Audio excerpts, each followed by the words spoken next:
Live from New Delhi, you're watching DD India NewsHour, India's voice to the world. I'm Ramesh Ramachandran. Coming up in the next hour, India's Prime Minister Narendra Modi addresses the Viksit Bharat Young Leaders Dialogue 2025, tells the youth to dream big, saying that achieving big dreams is not an impossible task.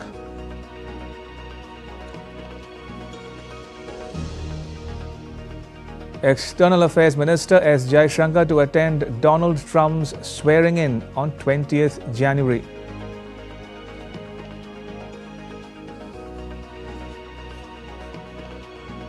The world's largest spiritual gathering to begin at Prayagraj in India on Monday.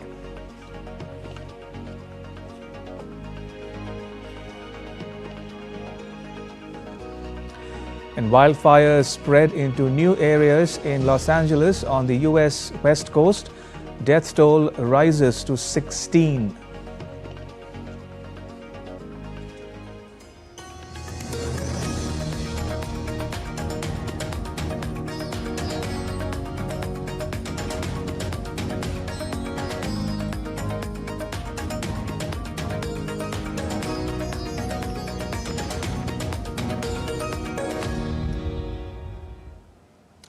On National Youth Day, marking the birth anniversary of Swami Vivekananda, India's Prime Minister Narendra Modi participated in the Viksit Bharat Young Leaders Dialogue 2025 in New Delhi. In his address to the young leaders, the Prime Minister delivered a special message saying that achieving big dreams is not an impossible task.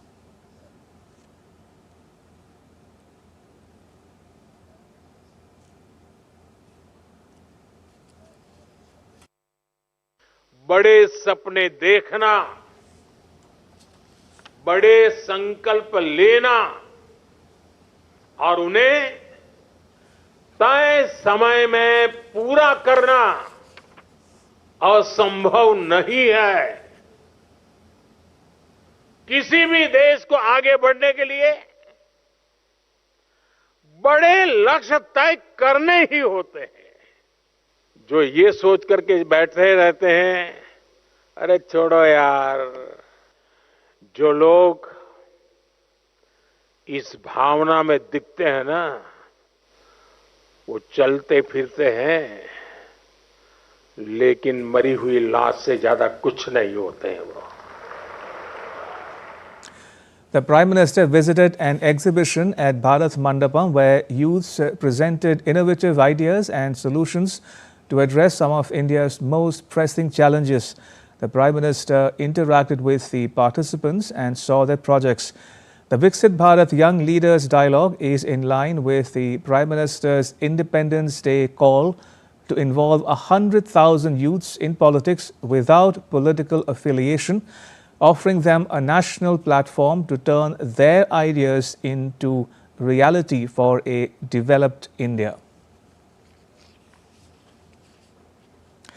Paying homage to Swami Vivekananda on his birth anniversary, the Prime Minister, in a social media post, called him an eternal inspiration for youths, saying that he continues to ignite passion and purpose in young minds. The Prime Minister said, "We are committed to fulfilling his vision of a strong and developed India." आज का ये दिन भारत की युवा शक्ति का दिन है। ये दिन उस महापुरुष को समर्पित है जिसने गुलामी के कालखंड में भारत को नई ऊर्जा से भर दिया। स्वामी विवेकानंद जी भी कहते थे, भारत की उम्मीदें, भारत के युवाओं के चरित्र उनकी प्रतिबद्धता पर टिकी है, उनकी बौद्धिकता पर टिकी है। स्वामी विवेकानंद का ये मार्गदर्शन भारत के युवा के लिए बहुत बड़ी प्रेरणा है। आज इस तेजी से बदलते विश्व में स्वामी विवेकानंद जी दो संदेश हर युवा के जीवन का हिस्सा होने चाहिए। ये दो संदेश हैं, इंस्टीट्यूशन और इनोवेशन। इंस्टीट्यूशन तब बनता है जब हम अपने विचार को विस्तार देते हैं, टीम स्पिरिट से काम करते हैं। आज हर युवा को चाहिए कि वो अपनी इंडिविजुअल सक्सेस को टीम सक्सेस के रूप में विस्तार दे। यही टीम स्पिरिट टीम इंडिया के रूप में विकसित भारत को आगे ले जाएगा। मैं इस अवसर पर स्वामी विवेकानंद जी के चरणों में नमन करता हूं। मैं आप सभी को राष्ट्रीय युवा दिवस की शुभकामनाएं देता हूं। India celebrates 12th January as National Youth Day.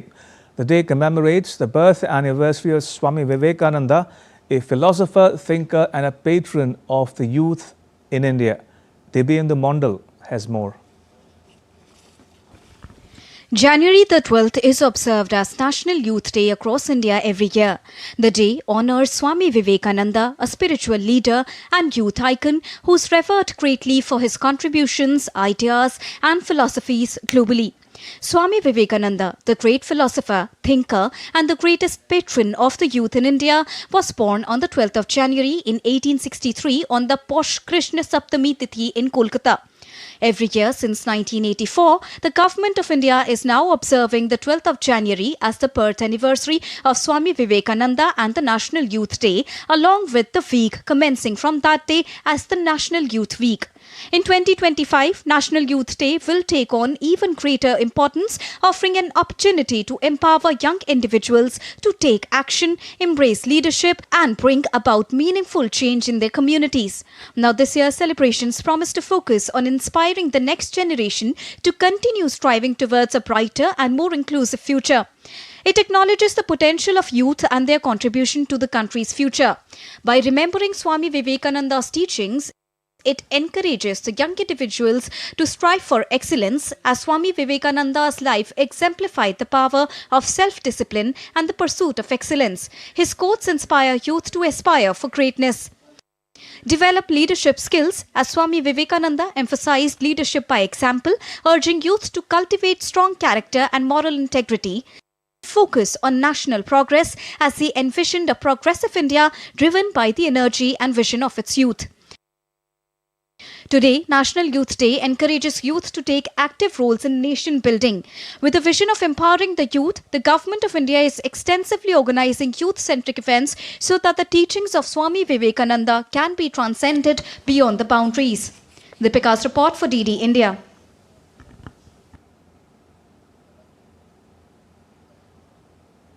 External Affairs Minister S. Jaishankar will represent India at the swearing-in ceremony of US President-elect Donald Trump as the 47th President of the United States on 20th of January. The Ministry of External Affairs said on Sunday that External Affairs Minister Jaishankar will also have meetings with representatives of the incoming Trump administration during his visit to the US. The minister will be attending the ceremony on the invitation of the Trump-Vance Inaugural Committee. Ukraine claims to have captured 2 North Korean soldiers while fighting for Moscow in Russia's Kursk region. It said the North Koreans had been transferred to Kyiv for questioning with the help of South Korea's NIS intelligence agency. Ukraine's security service, the SBU, said one of the soldiers had been captured with a Russian military document with the name of another person registered in Russia, while the other did not have any document on him. It's the first time Ukraine has announced the capture of North Korean soldiers alive since their entry into the conflict last autumn.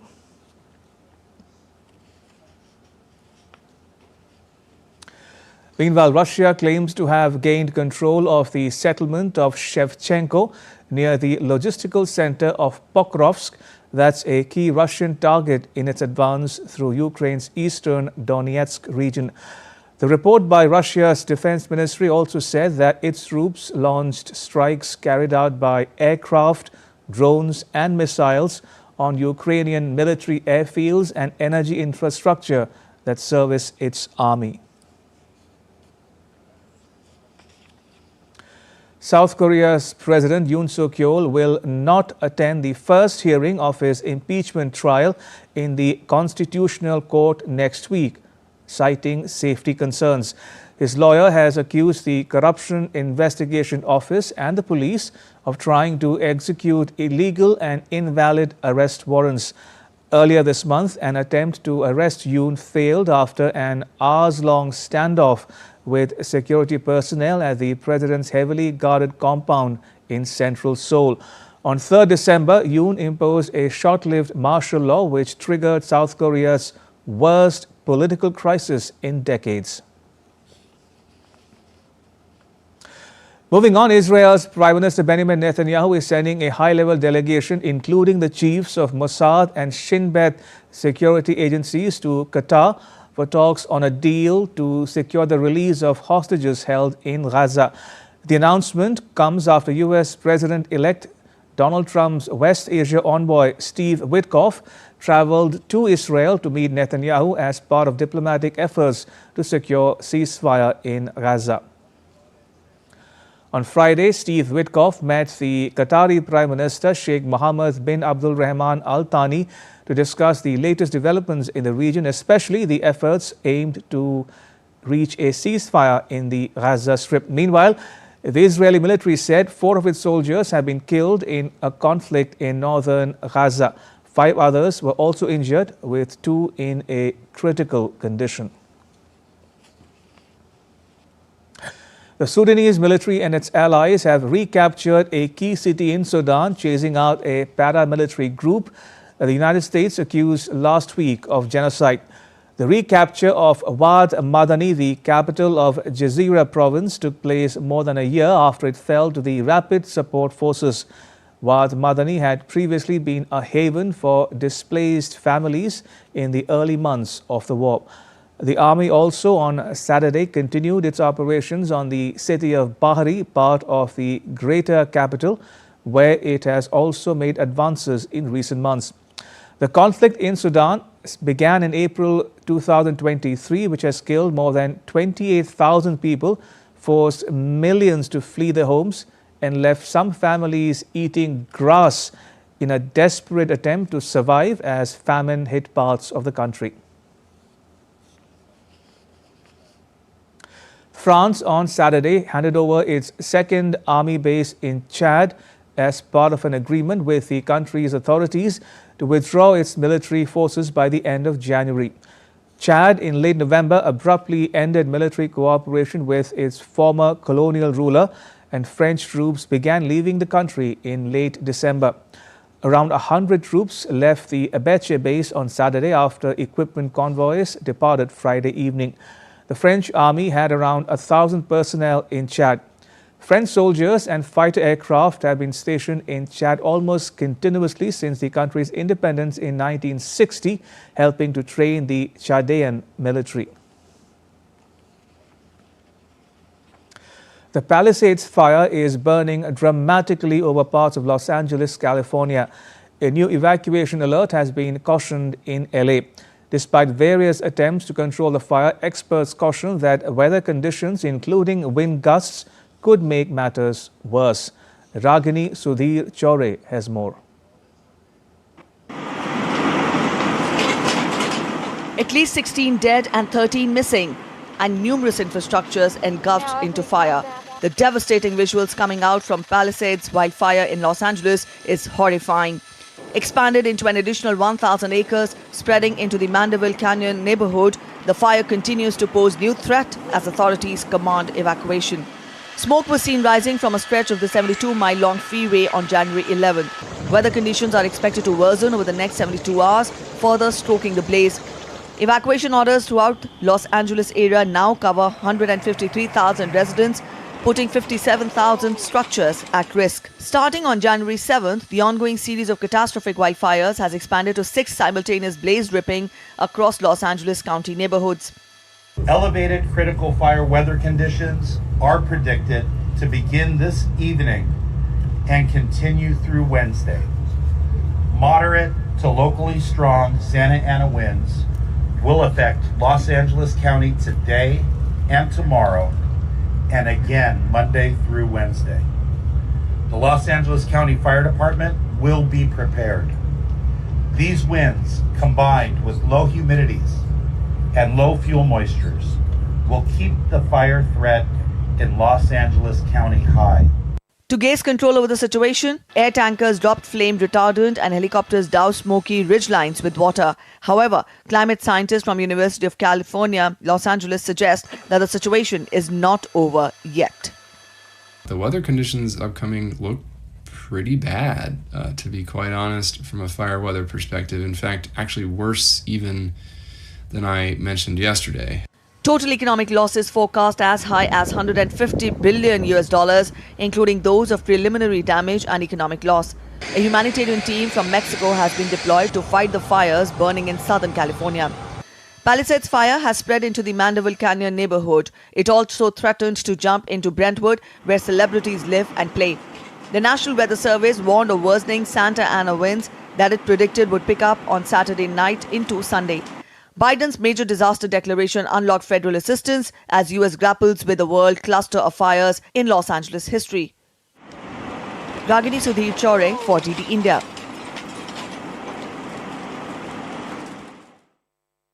Still to come on DD India NewsHour. 6 people die after a propane-butane cylinder explodes at a restaurant in the northwestern Czech city of Most, setting the building on fire on Sunday.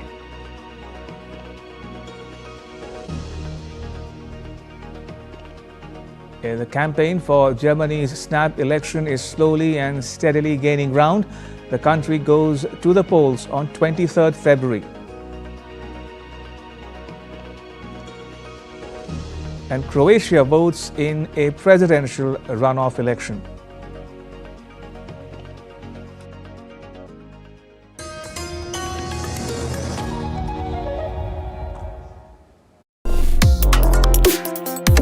Complex issues, hidden agendas, twists and turns, strategic games. We think all dots are linked. We just need to connect them. Join me every week as I connect the dots to unravel hidden designs in statecraft, mysteries, and decode issues that matter to you. Watch Connecting the Dots with me at these times on DD India.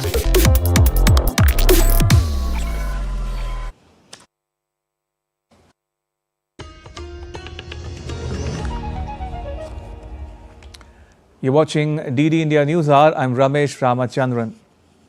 6 people died when a propane-butane cylinder exploded at a restaurant in the northwestern Czech city of Most, setting the building on fire on Sunday. 8 people were injured in the fiery blast and 30 were evacuated from the restaurant and surrounding buildings. The country's Interior Minister With Rakusan said the cause was likely a propane-butane heater overturning in the restaurant's front garden. As per reports, around 20 guests were in the restaurant at the time of the explosion.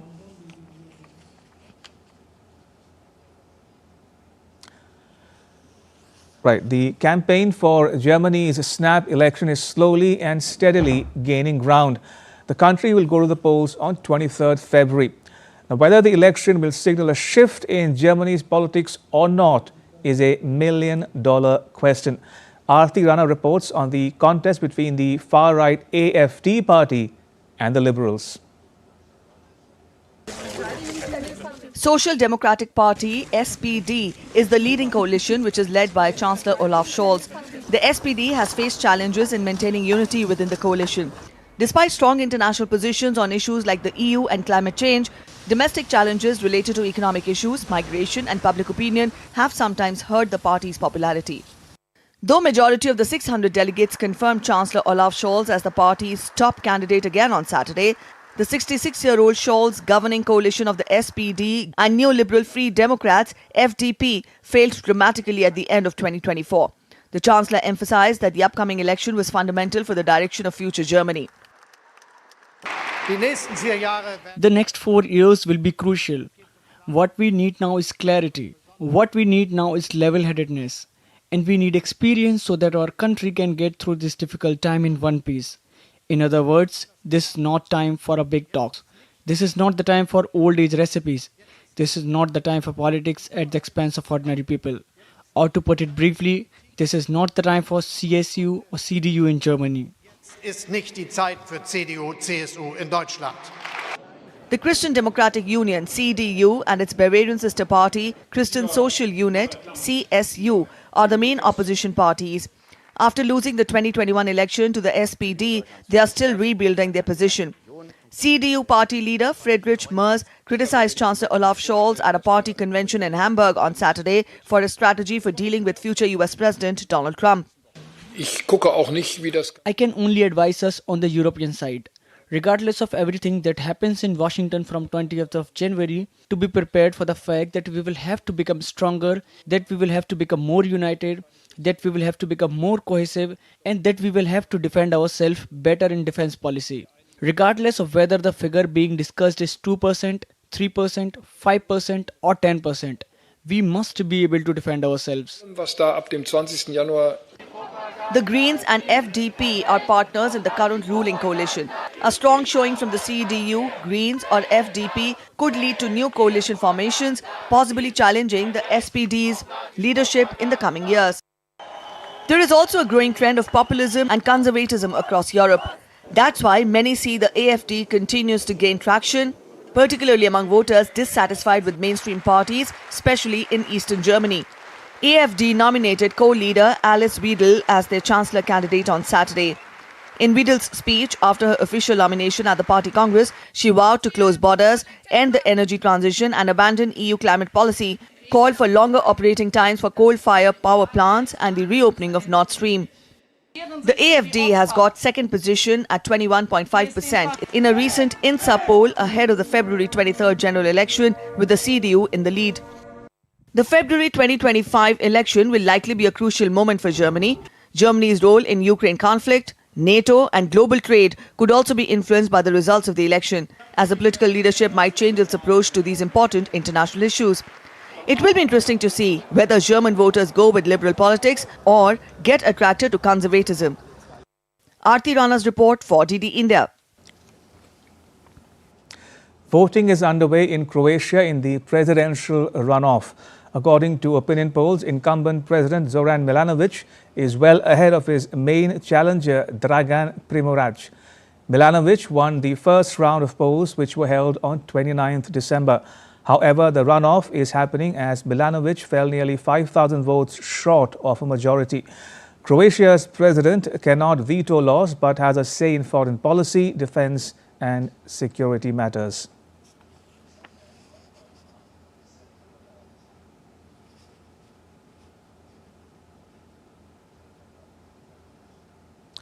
All right, now to all the news from the Maha Kumbh, the largest gathering of humans anywhere on the planet.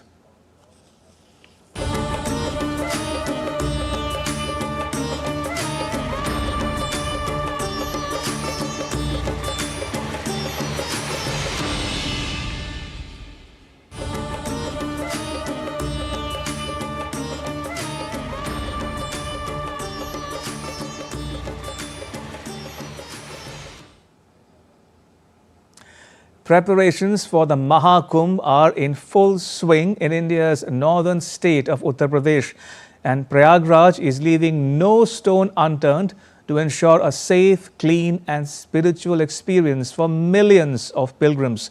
In the run-up to the same, the National Mission for Clean Ganga has taken the lead in organizing a massive cleanliness drive accompanied by awareness campaigns. These efforts aim to maintain the sanctity of the Ganga river and its surroundings during the sacred event.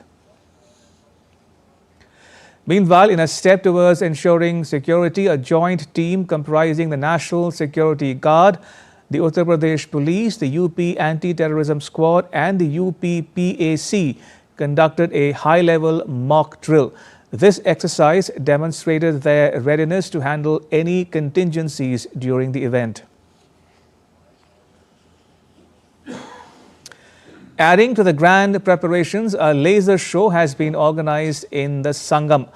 The dazzling display of lights gave visitors a glimpse of the grandeur that awaits them during Maha Kumbh.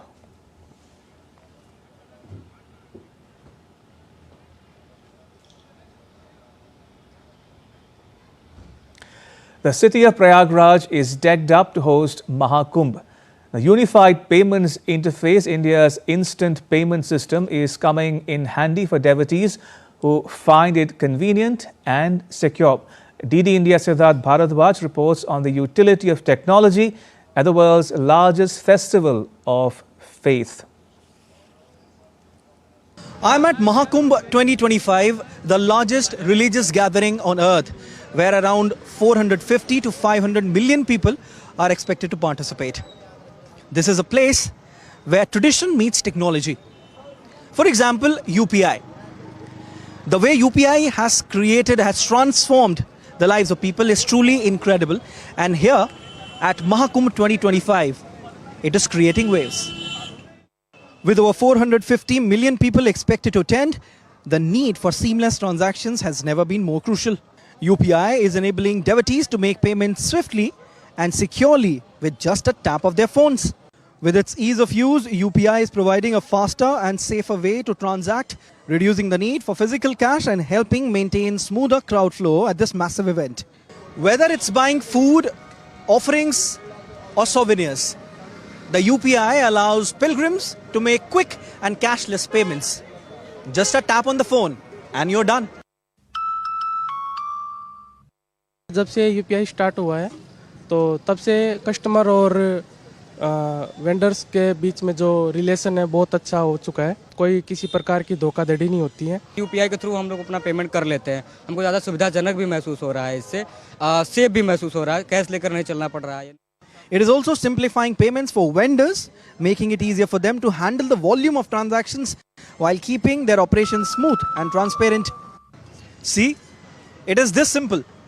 In this sea of millions, UPI ensures that technology becomes a bridge, making the Maha Kumbh 2025 experience not just spiritual, but also seamlessly connected with the digital age. With camera person Rakesh Kumar, this is Siddharth Bharadwaj reporting for DD India in Prayagraj. Yes, Siddharth Bharadwaj joins us live from Prayagraj. Siddharth, good to have you join this discussion. First off, give us a flavor of the preparation. We saw your report there on the UPI popularity at the venue. Give a sense of the preparations for this 6-week-long largest religious gathering of its kind anywhere in the world.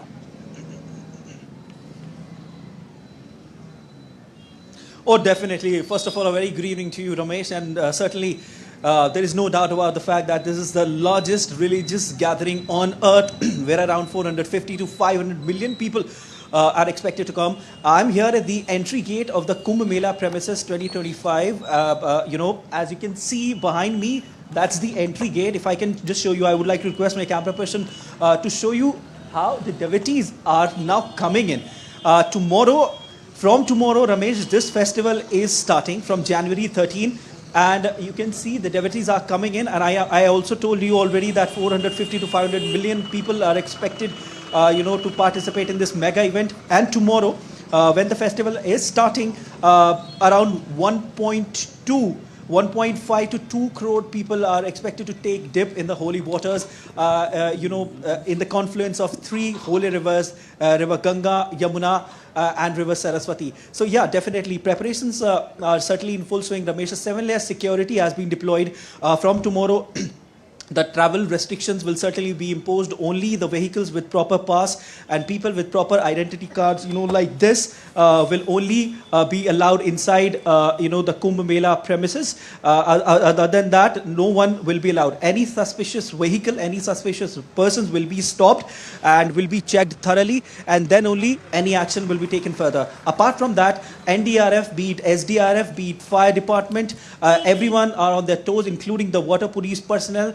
There is an AI technology, there is an AI integration also that has come in. Around 1,616 cameras have been deployed at every corner to make sure that this largest religious gathering on earth remains peaceful and secure. The AI integrated technology, like I just said, will have the ability to actually recognize the face of people, and if there is any suspicious activity, there is a complete monitoring room setup, for which I did a story as well. Complete monitoring system has been set up wherein police personnel, the concerned authorities are sitting 24/7, which are monitoring those big television screens, and they're sitting there and checking any suspicious activities, if at all it is taking place. Apart from that, when it comes to fire, Ramesh, I also did a story on that. There are 2,000 plus trained fire personnel that have been deployed, along with different types of vehicles and equipments that they have. For example, there is a vehicle called ATV, which is any ATV, which is any terrain vehicle. It is specially made to go in the muddy areas where people will be taking the holy dip. So not every other vehicle can go there. So that is particular vehicle which can certainly go in case of any emergency, in case of any fire. They can go and give a quick emergency response. Apart from that, they have different types of other vehicles as well. Apart from that, when it comes to health, there's a temporary hospital that has been set up, and it's a very nice temporary hospital that has been set up which is equipped with all the facilities. And the tagline of this Maha Kumbh 2025 is Divya Bhavya Digital, which means giant and digital. So focus this time around is on how to make anything and everything as digital as it could be. So people can go there in that temporary hospital, get themselves registered just by scanning a QR code. They will be registered, then they can go. There are 32 OPDs, including major and minor operation theatre. Apart from that, there's an X-ray room as well, and there is an emergency room as well, 24/7 operational. So if a person is having any sort of emergency, can go there. But in that case, registration can also take very quickly, and the person can get themselves admitted in the emergency room as well. So yes, from security perspective, from health perspective, everything is being checked, and everything is definitely on place, including underwater drones as well, Ramesh, because that is something which is come for the first time. Underwater drones, till 100 meters of depth, they will be providing real-time images, so that if anything suspicious is happening underwater, it will be detected within seconds. Apart from that, drone surveillance as well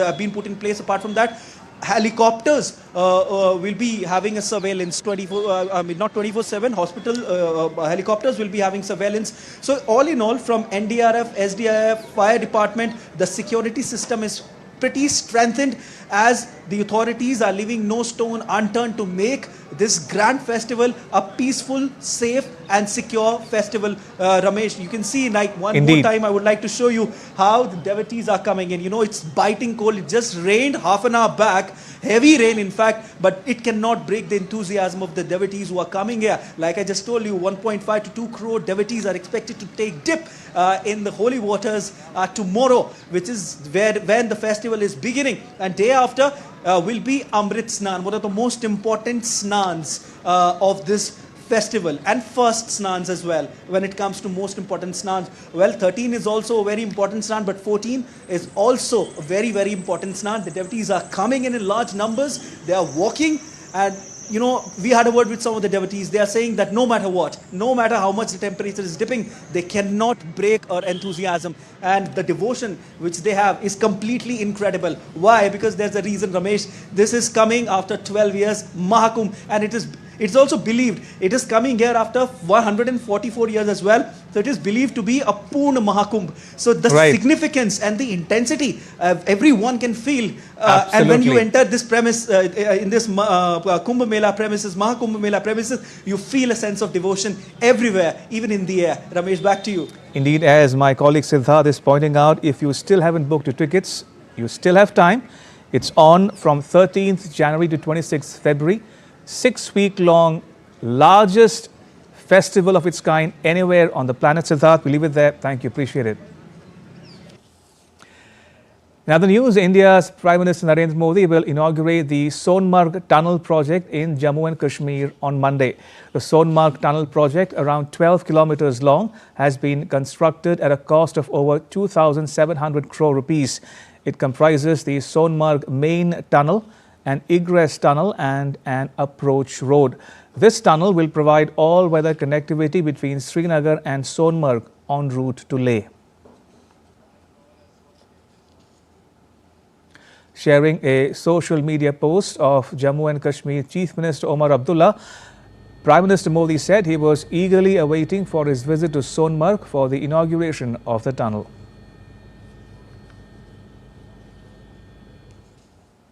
ये सबसे पहले prime minister of India mister Narendra Modi ji का शुक्रिया पूरी गांधरबल की तरफ से जो आने वाले 2 दिनों में ज़ाडमोह टनल का इनाग्रेशन होने जा रहा है उनके हाथों अच्छा इनिशिएटिव है गवर्नमेंट ऑफ इंडिया की तरफ से या हम बीजेपी की बात करें क्योंकि बीजेपी इस वक्त हुकूमत कर रही है पिछले 10 सालों से तो उनका एक बहुत ही अच्छा इनिशिएटिव है जितनी भी तारीफें की जाए बहुत कम है ये अच्छा प्रोजेक्ट है तो हम चाहते हैं गांधरबल के लोग कि जो भी इसमें चाहे मजदूर हो चाहे दूसरों को कुछ रोज़गार देना हो यहाँ के लोगों को आपकी वसादत से हम गुजारिश करना चाहते हैं ऑनरेबल प्राइम मिनिस्टर साहब से ऑनरेबल चीफ मिनिस्टर साहब से एलजी साहब से कि ये यहाँ के गांधरबल के जो गांधरबल डिस्ट्रिक्ट है यहाँ के लोगों को उसमें ज़्यादा से ज़्यादा रोज़गार दे ताकि गांधरबल के लोगों को भी आज मौका मिले कि हम कहाँ पर है और टूरिज़्म को बूस्ट करने के लिए कौन कौन से इक़दाम उठाने की मज़ीद ज़रूरत है.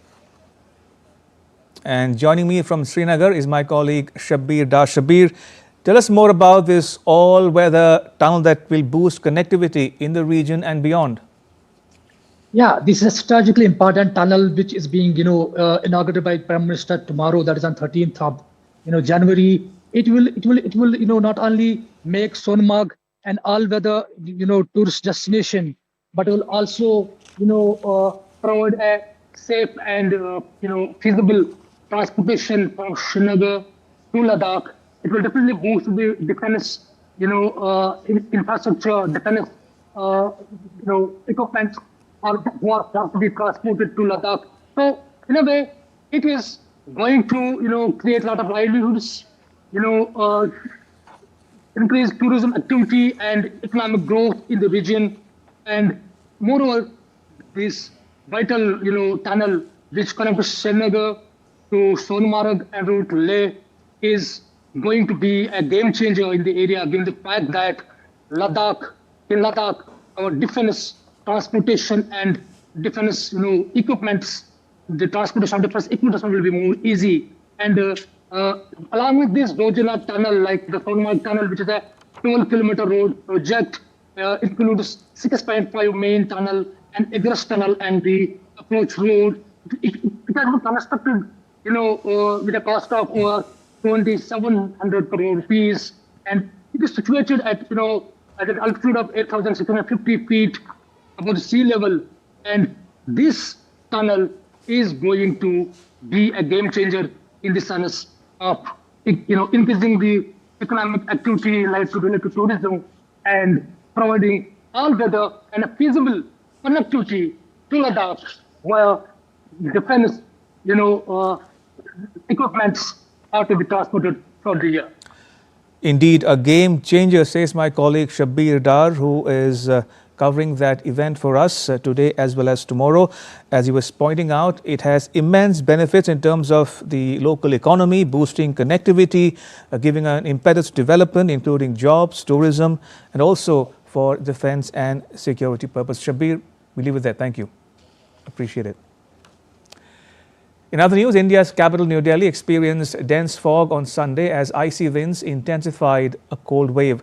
The chill reduced visibility, disrupted transport and drove many homeless people to night shelters.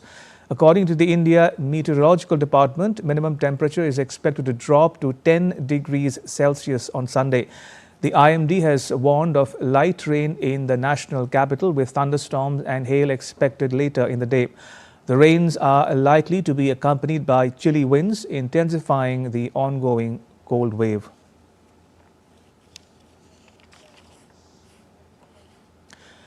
Right, now take a look at what else is making news in India. A joint rescue and search operation is underway at the flooded Rate Hole coal mine in Assam's Dima Hasal to locate 5 other trapped workers. The rescue teams of the Indian Army, the Indian Navy, the NDRF and other agencies have retrieved 4 bodies so far from the mine. Rescue operation underway after an under-construction building collapsed at the Kannauj railway station, trapping around 24 workers under the rubble in the Indian state of Uttar Pradesh on Saturday. Rescue teams worked frantically to locate and assist those feared trapped under the debris. In the run-up to the mega religious fair Maha Kumbh 2025, Indian Railways has opened a new railway coach restaurant at Uttar Pradesh's Prayagraj junction. This initiative repurposes an old decommissioned AC2 coach of the railways to give the look of a restaurant. Jammu and Kashmir's Shopian district organized its first ever Himal Nagarai Winter Carnival. The event brought together local artisans, performers and community members, offering a platform to celebrate Kashmiri traditions through music, dance and outdoor activities.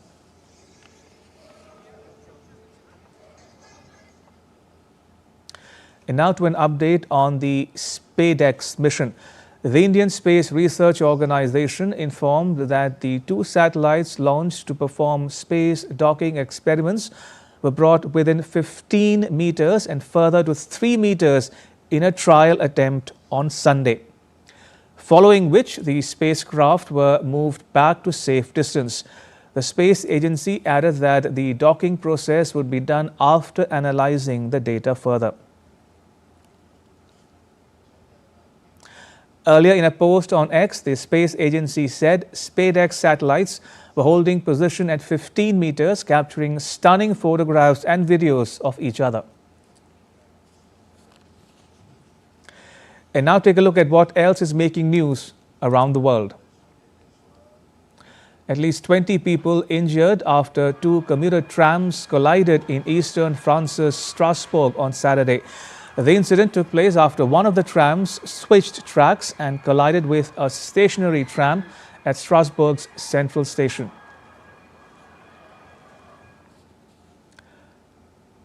Paratroopers from Japan's Self-Defense Force jumped hundreds of meters from aircraft with their American counterparts for their annual New Year's drill on Sunday. Officially titled the New Year Jump, the drill is the first Japan-US paratrooper exercise of 2025, which also involved paratroopers from allies of Japan, including the Philippines and Canada.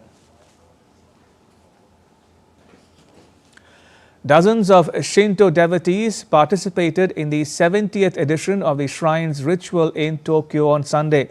In this ritual, devotees immersed in an ice bath, which is meant to purify the soul and pray for the new year. The ritual originally began in 1955, inspired by one of the shrine's former chief priests who splashed cold water onto himself to pray for the community's well-being. Syria's de facto leader Ahmad al-Shara met Najib Mikati in Damascus in a bid to fix strained ties, with the latter becoming the first Lebanese premier to visit the Syrian capital in 13 years. Both leaders focused on strengthening the border between the two countries. Here's more. Syria's new ruler Ahmad al-Shara and Lebanon's Prime Minister Najib Mikati vowed on Saturday to build lasting ties after the fall of Bashar al-Assad during a joint news conference with Syria's de facto leader Ahmad al-Shara in the capital Damascus. The trip was the first by a head of government of Lebanon to Syria in 13 years after Islamist-led rebels seized Damascus last month, bringing an end to the rule of Bashar al-Assad. Previous Lebanese governments refrained from visits to Syria amid tensions at home over the militant group Hezbollah's support for Assad during the conflict. Post the meeting, al-Shara said they had discussed issues including smuggling between the two countries, border challenges and Syrian deposits in Lebanese banks. We give a chance to ourselves and the Lebanese people to build a positive relationship in the coming phase based on mutual respect between both the countries and the sovereignty of Lebanon and Syria. Syria will be neutral towards all the Lebanese people and will try to solve all problems through dialogue. Mikati said Beirut and Damascus will work together to secure their land borders as well as to delineate both land and sea borders. Both the sides agreed to establish committees to address these matters and provide support. Syria is the natural gateway for Lebanon to the Arab world. And as long as Syria is fine, Lebanon will be fine too. It is our duty to develop these relations on the basis of mutual respect, equality and the national sovereignty of both countries, as well as to work to prevent any action that could harm this relationship or threaten the security and absolute sovereignty of the two countries over their territories. On Thursday, Lebanese lawmakers elected the country's army chief, Joseph Aoun, as the president, ending more than 2 years of vacancy. Syrian new leader Ahmad al-Shara had a telephonic conversation with Joseph and congratulated him for assuming the presidency. Ties between Damascus and Beirut have often been fraught since they became independent states in the year 1940. With Hezbollah weakened after 2 months of full-scale conflict with Israel, the move of the two neighbors coming closer may be a signal of peace in the war-torn nation, as well radicalized region with presence of ISIS. Anamika Pandey's report for DD India. And still to come on DD India NewsHour.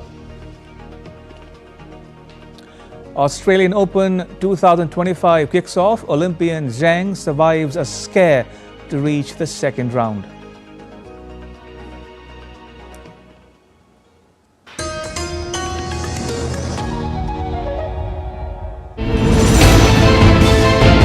Geopolitics and trade deals. Economic challenges amid development. Hard work and the path to prosperity. It's the economy, always. Between walkers, money is what money does and says. Supply creates its own demand. Between the bulls pulls and bears tears. When supply chains globalization and India rises to the podium. We'll get you centered with the economic brief at 8 p.m. every Thursday on DD India.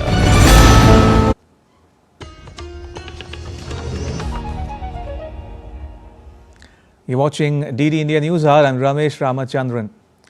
Rashtrapati Nilayam in Secunderabad is hosting the Udyan Utsav from 2nd to the 13th of January, celebrating nature and sustainability.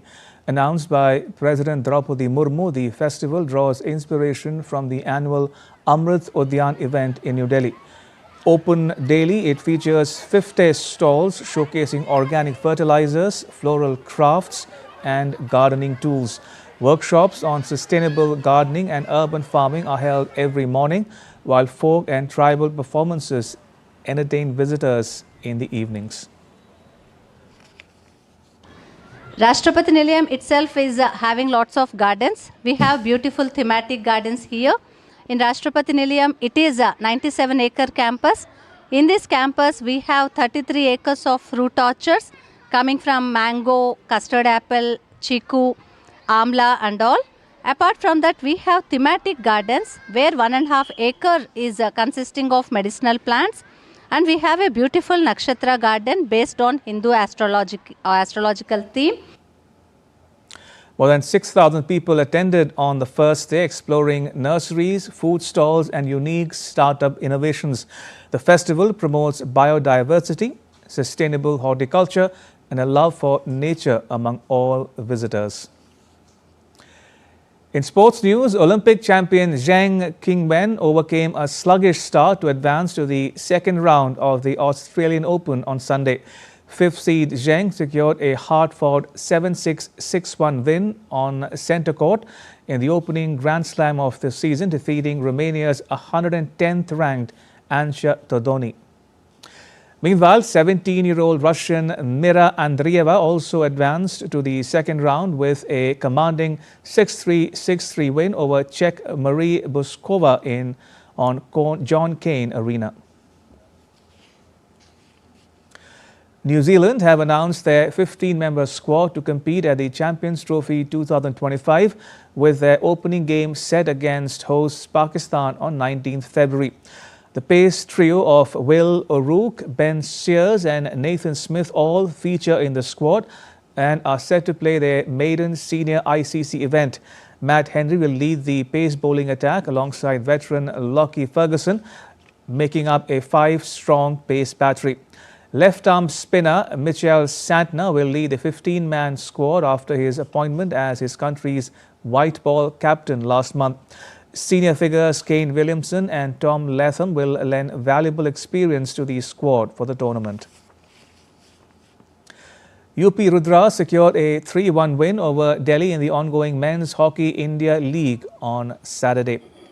The first quarter of the game remained goalless. In the second quarter, Rudra's defence faltered in the 29th minute allowing Delhi's Jake Wetton to score the opening goal. However, Delhi's celebrations were short-lived as Rudra's Floris Waterboy equalised just a minute later. Subsequently, goals from Kane Russell and Tanguy Cousins ensured Rudra's triumph, propelling them to the second spot on the points table, while Delhi are still searching for their first outright win in the league. Hyderabad Tufan secured a dramatic 4-3 shootout victory over Surma Hockey Club after a closely contested match ending 1-1 in regulation time at the Birsa Munda Stadium in Rourkela. Surma took an early lead through Nicholas Della's lofted drag flick in the first quarter. Amandeep Lakra equalised for the Tufans in the third quarter with a penalty corner. Despite both teams having chances, the match headed to a penalty shootout where Dixon's crucial save against Ponchalet sealed the win for the Tufans. Archaeologists have unveiled significant findings at Hanoi's King Thien Palace, located in the Thang Long Imperial Citadel, Vietnam. The Thang Long Heritage Conservation Center and the Institute of Archaeology shared results from their 2024 excavation. The discoveries provide critical insights into the layout of the 15th century palace. Key findings include rectangular column bases arranged symmetrically, confirming the grand structure's 9-bay design. Researchers also uncovered a vast underground drainage system from the Latale dynasty and pinpointed the location of the king's Can Chan Palace. With only 1/3 of the palace area excavated, UNESCO emphasizes the need for a thorough restoration strategy.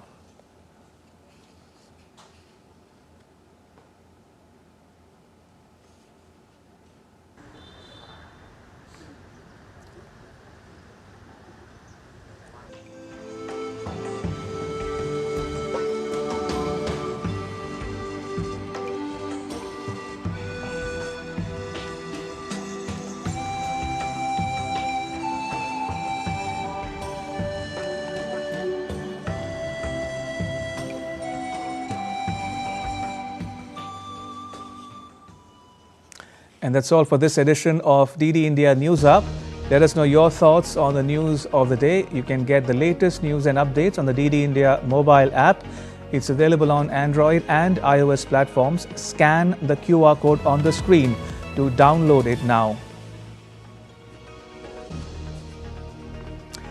We'll be back with more news as it breaks here on DD India. I'm Ramesh Ramachandran from all of us here in New Delhi. Thanks for watching DD India News Hour.